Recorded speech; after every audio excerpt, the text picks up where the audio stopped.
ونصلی علی رسول الکریم اما بعد فاعوذ باللہ من الشیطان الرجیم بسم اللہ الرحمن الرحیم۔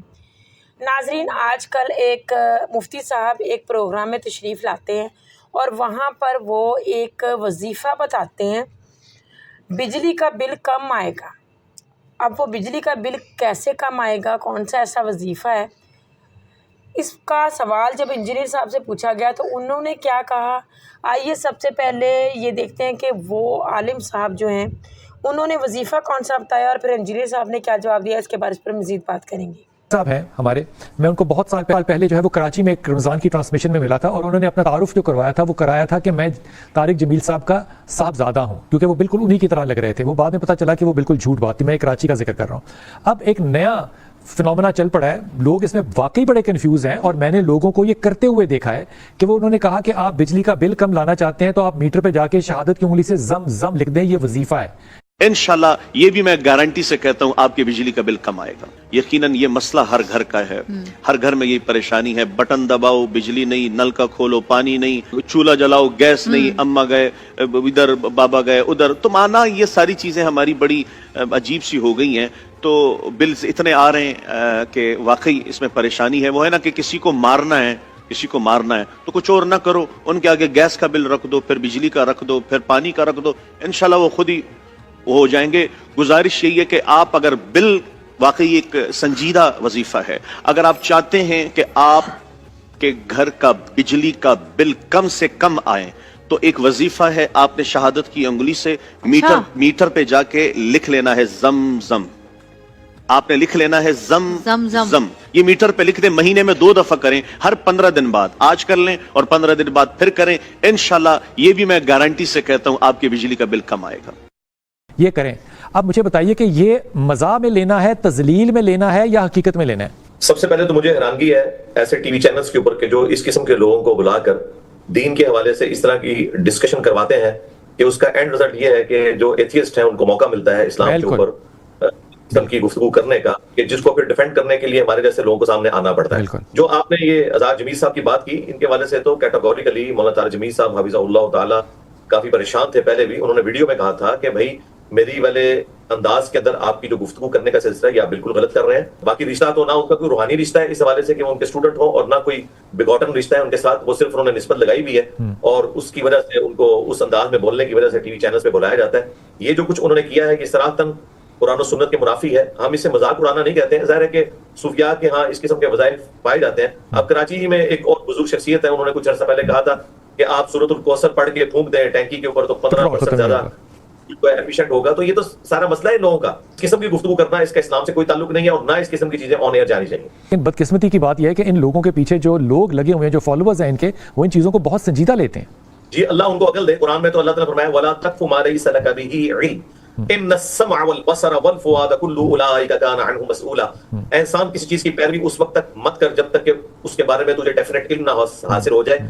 بے شک کان، آنکھ اور عقل اس کے بارے میں پوچھا جائے گا کہ تم نے ان 3 انسٹرومنٹس کو یوز کر کے حق بات تک پہنچنے کی کوشش کیوں نہیں کی۔ تو ہمیں ریویلڈ نالج کے ذریعے بھی کوئی اس طرح کی بات نہیں پتا کہ زمزم لکھنے سے جو ہے وہ اس قسم کی برکات حاصل ہوں گی، اور نہ ہمیں ایکوائرڈ نالج نے، سائنس کے نے بتایا کہ اس طرح کرنے سے کچھ ہو جائے گا۔ یہ 2 ہی علوم ہیں۔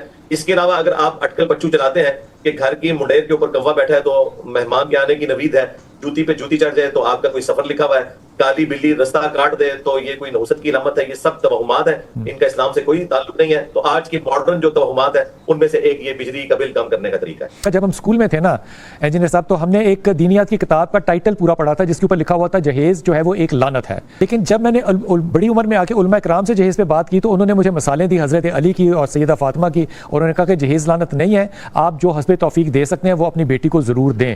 اب دوسری طرف اگر آپ دیکھیے تو ہمیشہ ہمیں جو تفسیر جو سیرت سے بتائی گئی وہ رسول پاک صلی اللہ علیہ وسلم کی بھوک کی، ان کی غربت کی، چاہے وہ اختیاری ہو، وہ واقعات سنائے گئے۔ لیکن جب ہم مال پرستی کی اور مادہ پرستی کی معاشرے میں بات کرتے ہیں تو علماء کرام ہمیں آرگومنٹ دیتے ہیں کہ رسول پاک صلی اللہ علیہ وسلم کے پاس اتنے اونٹ تھے، پھر وہ ایک بہت اچھے عالم نے جو مثال دے دی، وہ اتنا بڑا کرتا جو تھا ان کے پاس تھا جو کہ اتنے گھوڑوں کا تھا اور اتنے اونٹوں کی قیمت تھی اس کی۔ دیکھیں دینی طبقہ تو خود اس فتنے کا شکار ہو گیا۔ جامع ترمذی میں حدیث ہے کہ ہر امت کا کوئی نہ کوئی فتنہ ہے اور میری امت کا فتنہ مال ہے۔ اسی طریقے سے بخاری مسلم میں حدیث ہے، نبی اسلام نے اپنی وفات سے 1 مہینے پہلے شہدائے احد کے قبرستان میں جا کے خطبہ دیا, بڑا بلیغ خطبہ تھا اور ہر آنکھ اشبار تھی. آپ نے فرمایا کہ مجھے یہ خطرہ نہیں کہ تم میرے بعد دوبارہ سے کفر اختیار کر لو گے یا مشرک ہو جاؤ گے, مجھے یہ خطرہ ہے کہ تم دنیا کے مال میں پھنس جاؤ گے, ایک دوسرے کو قتل کرو گے اور یوں تباہ و برباد کر دیے جاؤ گے جس طرح کہ اگلی قومیں تباہ و برباد کر دی گئیں. اور وہ ہمیں نظر آ رہا ہے. رہا یہ دینی جو پیشوا ہے, ان کا کام ہے کہ یہ نبی اسلام کی زندگی کی اوورآل پکچر لوگوں کے سامنے پیش کریں, نہ کہ چند ایک واقعات سے ایک پورے کا پورا ڈاکٹرن کا معاملہ کھڑا کر دیں. نبی اسلام کی پوری زندگی جو ہے وہ فقر سے عبارت ہے. آپ صلی اللہ علیہ وآلہ وسلم کا سورس آف انکم اعلان نبوت کے بعد بیت المال تھا, لیکن سبسسٹنس لیول کے اوپر. علماء دین جو ہیں اگر اپنا کاروبار کریں پھر تو ٹھیک ہے, حلال کمائیں اور اپنے اوپر لگائیں, لیکن اگر ان کا سورس آف انکم دین ہے اور چندوں کے اوپر چل رہے ہیں تو پھر وہ سبسسٹنس لیول کے اوپر جو ہے وہ اپنی زندگی گزاریں گے. سبسسٹنس لیول سے مراد میں یہ نہیں کہہ رہا کہ ان کے بچے اسکول نہ جائیں, کالج نہ جائیں, یہ عیاشی کی زندگی نہ گزاریں کہ ان کی ڈکلیئر تنخواہ جو ہے وہ 30,000 ہے اور روزانہ کا خرچہ وہ 30,000 کا کر رہے ہیں اور کہہ رہے ہیں اللہ کا فضل ہے. تو اس پہ وہی سلطان باؤ کا جو شعر ہے کہ دوویں جہان نہیں مٹھے باؤ, یعنی یہ چاہتے ہیں کہ دونوں جہاں اپنی مٹھی میں رکھیں. بھائی جب آپ نے آخرت اڈاپٹ کی ہے تو پھر دنیا میں آپ کو سبسسٹنس لیول کے اوپر لائف گزارنی ہے. ہاں اگر آپ کاروبار کریں تو وہ آپ کا رائٹ ہے, آپ زکات دے رہے ہیں تو اپنے اوپر لگا سکتے ہیں اور اس میں بھی غریبوں کا بھی آپ خیال رکھیں, نہ کہ یہ کہ آپ اس مال کے ذریعے شو آف کرنا شروع کر دیں کہ لوگ آپ کے اوپر اس طرح رش کرنا شروع کر دیں جس طرح قارون کے اوپر کرتے تھے. لیکن جب قارون جو ہے وہ دھسا دیا گیا, سورۃ القصص میں آتا ہے, تو سب لوگوں نے کہا کہ شکر ہے کہ ہم قارون جیسے نہیں تھے. یہ نہ ہو کہ ان علماء کو قیامت والے دن دیکھ کر لوگ کہیں کہ شکر ہے کہ ہم نے ان کو فالو نہیں کیا تھا, آج ہم ان کی جگہ جہنم میں ہوتے. مثال کے طور پہ کمیونزم ہے, کیپٹلزم ہے, جو بھی ازمز ہیں, ان کے اندر ایک تھیوری یہ چلتی ہے کہ جب مال اکٹھا ہو جائے کسی فرد کے پاس تو اس نے کسی نہ کسی کا حق جو ہے وہ اپنے پاس ضرور رکھا ہوا ہے, ورنہ مال جو ہے وہ ایکولی ڈسٹریبیوٹ ہوتا. اس پہ آپ کو لگتا ہے کہ اسلامی نظریہ الگ سے ہے؟ دیکھیں جو اسلامی نظریہ ہے نا وہ سوشلزم کی بجائے کیپٹلزم کے قریب ہے, 100% نہیں, اس کو کوئی نیگیٹو نہ لے. دنیا میں اس وقت جتنی ترقی آپ سائنس کی دیکھ رہے ہیں یہ کیپٹلزم کی برکات ہے. چائنا نے بھی پاورٹی سرکل سے جو 80% اپنی آبادی باہر نکالی ہے وہ سوشلزم کی بنیاد پہ نہیں نکالی. جب امریکہ نے وہاں انویسٹمنٹ کی اور انہوں نے کیپٹلزم کا معاملہ کیا, آپ تو رشیا میں بھی پوٹن نے دیکھیں انڈسٹریز لگانا شروع کی, اور جب تک آپ کے اندر یہ جذبہ نہیں ہوگا کہ آپ آگے بڑھیں تو اس وقت تک دنیا میں بڑے لیول کی تبدیلی نہیں آئے گی. تو اسلام یہ کہتا ہے کہ آپ محنت کریں, جو شخص جتنی محنت کرتا ہے وہ اس اعتبار سے آگے بڑھے, لیکن غریبوں کا حق اس میں رکھے. اپنے مال میں سے اس نے 2.5% اللہ تعالیٰ کی راہ میں خرچ کرنا ہے سال میں ایک دفعہ, اور اگر وہ زراعت کے کیس میں ہے تو اس نے 5% دینا ہے, اور اس میں بھی اگر بارانی زمین ہے تو 10% دینا ہے. یہ اللہ تعالیٰ نے حق رکھا ہوا ہے غریب کا. لیکن یہ نہیں ہو سکتا کہ کمائی کرے امیر اور آپ زبردستی اسے چھین کے غریب کو دے دیں. اس طرح تو دنیا میں آگے نظام چل نہیں سکتا. یہ ایک دوسری ایکسٹریم ہے. اسلام جو ہے وہ سوشلزم اور کیپٹلزم کے درمیان ہے, لیکن اگر آپ کے پارشلی تو کیپٹلزم کے قریب ہے, لیکن وہ استثالی نظام نہ ہو کہ آپ جو ہے وہ امیر آدمی جو امیر تر ہوتا چلا جائے اور غریب غریب تر ہوتا چلا جائے. نہیں, ایک سوشل ویلفیئر سوسائٹی ہونی چاہیے جس میں امیر لوگ ٹیکس دیں. میں کہتا ہوں کہ پاکستان کی اکانومی اگر آپ نے اٹھانی ہے نا تو اس میں آپ نے امیروں سے ٹیکس لینا ہے, کیونکہ یہ فیسلٹیز اویل کر رہے ہیں. جب تک ہماری قوم ٹیکس نہیں دے گی تو ہم مثالیں یورپ اور امریکہ کی دیتے ہیں, وہاں تو 40% ٹیکس کٹ جاتا ہے تنخواہ جو ہے آپ کی بینک میں آنے سے پہلے. یہاں پہ آپ ٹیکس بھی نہ دیں اور آپ کہیں کہ ہم عیاشی کی زندگی گزاریں اور یہ ویلفیئر اسٹیٹ بن جائے. جی تو ناظرین, آپ نے سنا انجینئر صاحب نے کہا کہ ایسی باتیں جو لوگ پھیلاتے ہیں, سب سے پہلے تو وہ مجرم ہے ایسے پروگرام جن میں اس طرح کے لوگوں کو بلایا جاتا ہے اور پھر اس طرح کے مسئلے لوگ پھر پوچھتے ہیں کہ یہ کیا صحیح ہے کیا غلط ہے. تو یہ چیز سب سے پہلے ہے ہی غلط.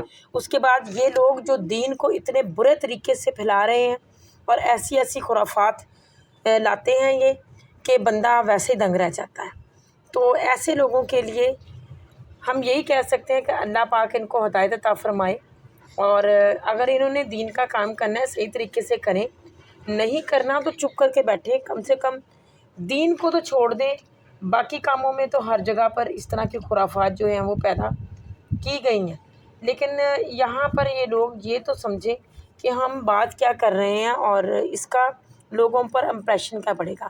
آپ کا اس بارے میں کیا خیال ہے کمنٹس میں ضرور بتائیے گا. اللہ پاک ہم سب کو اپنے احکامات پر چلنے کی توفیق عطا فرمائے. السلام علیکم.